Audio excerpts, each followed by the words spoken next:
In this video, we are going to try to gain some understanding of the scales of time in a computer. We're going to try to understand a little better what does it mean when people talk about nanoseconds, microseconds, milliseconds.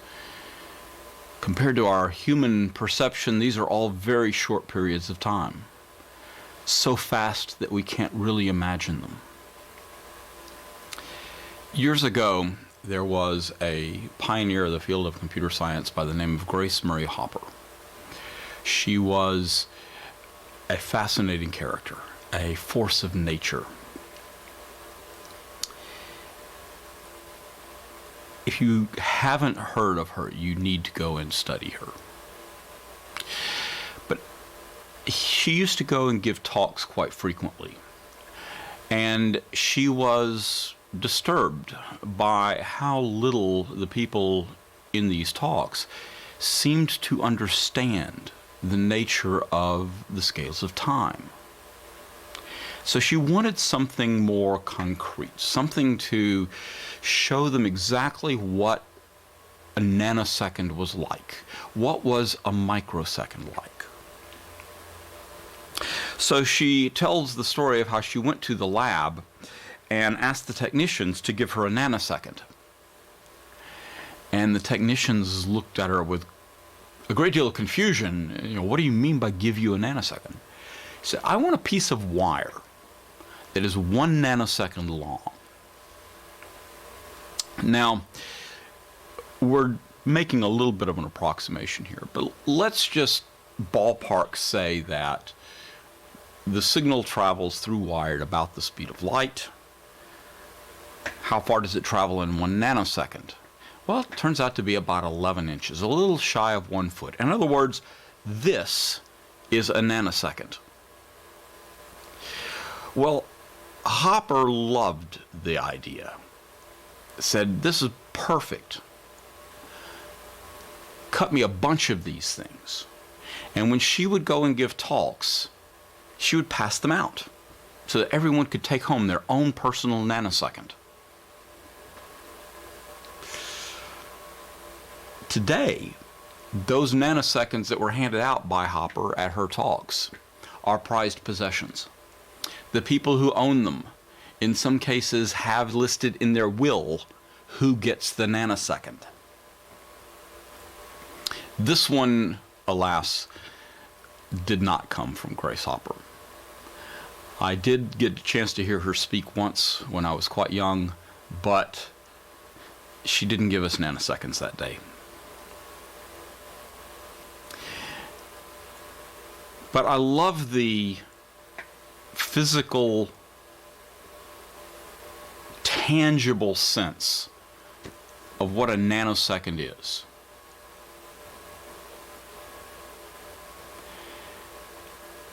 We can say it's 10 to the minus 9th seconds, but that doesn't give us much feel for it. 9 is just a number. And if I say 6 instead of 9, it doesn't seem like that big a change.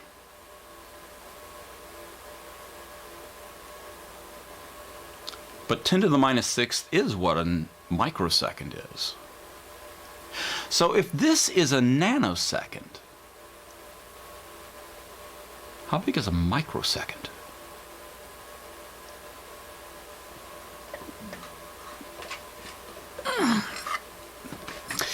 That isn't even a microsecond. If a nanosecond is about a foot, a little less than a foot, then a microsecond is a little less than 1,000 feet. Honestly, I'm not sure how much is still on this spool, but I believe it's close to 500 feet.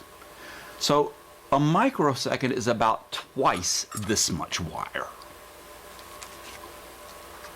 A nanosecond, half a microsecond. Okay, what does that look like? If I were to unroll this and spread it all out, what would a microsecond look like?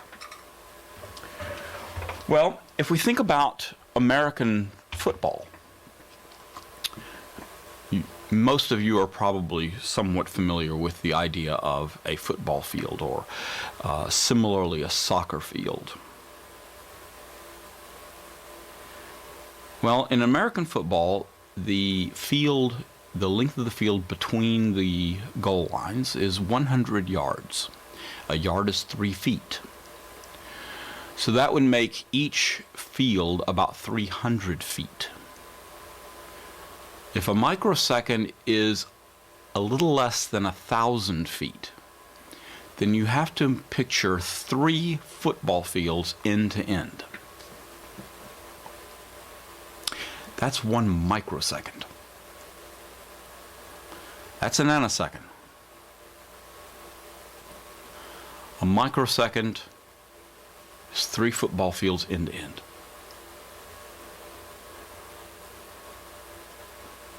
So what's a millisecond? Well, a millisecond is 1,000 microseconds. So to picture a millisecond, you have to picture 1,000 football fields end to end. It is as much bigger than a microsecond as a microsecond is bigger than a nanosecond. And what's a second? It's 1,000 milliseconds. It's 1 million microseconds. It's 1 billion nanoseconds. So what does this have to do with computers, and why do we care? Because different parts of the computer operate at different time scales. Internal to the CPU itself, we're operating on time scales that are less than a nanosecond.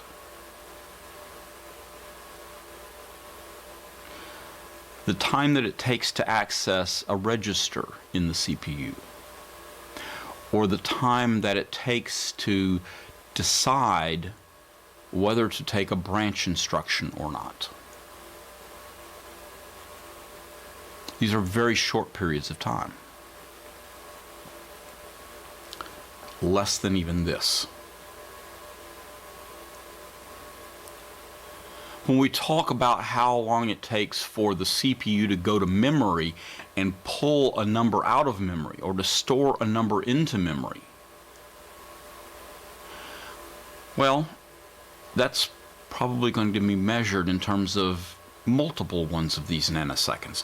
In fact, probably tens of nanoseconds. Depends on a lot of other factors.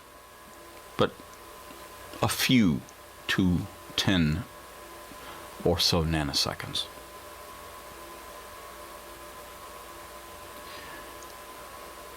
Now, if that's how long it takes to talk to memory, how long does it take to talk to the disk? Well, here's the thing. We don't measure disk times in nanoseconds. We don't even measure disk times in microseconds. We measure disk times in milliseconds.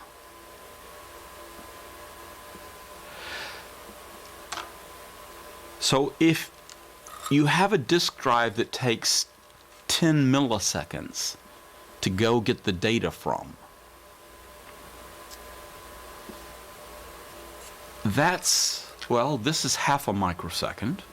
So 1 millisecond would be 2,000 of these, and 10 milliseconds would be 20,000 of these spools of wire, end on end.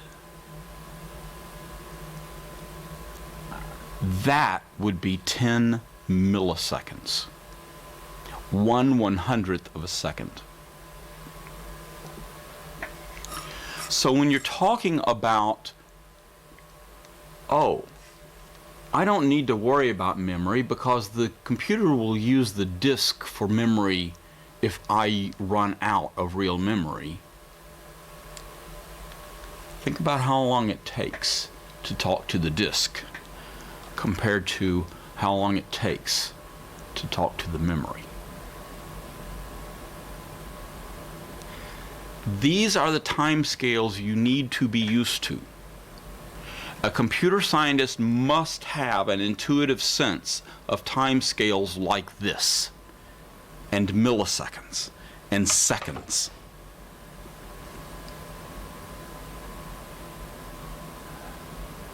This is the world in which we work.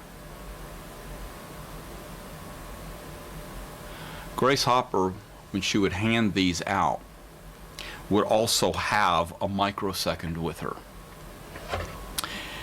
And you have to picture this physically quite petite, but personality-wise an absolute force of nature, holding up 1,000 feet of wire.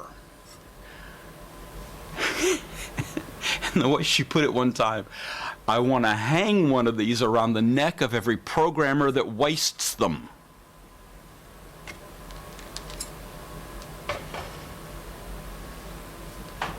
That's how we have to understand time.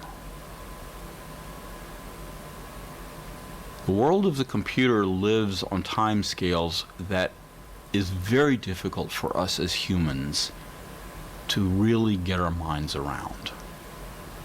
So the next time you hear references to nanoseconds, think of a foot-long piece of wire. And when you hear references to milliseconds, think of a big roll of wire. And when you hear milliseconds, think of a truckload with 1,000 big rolls of wire.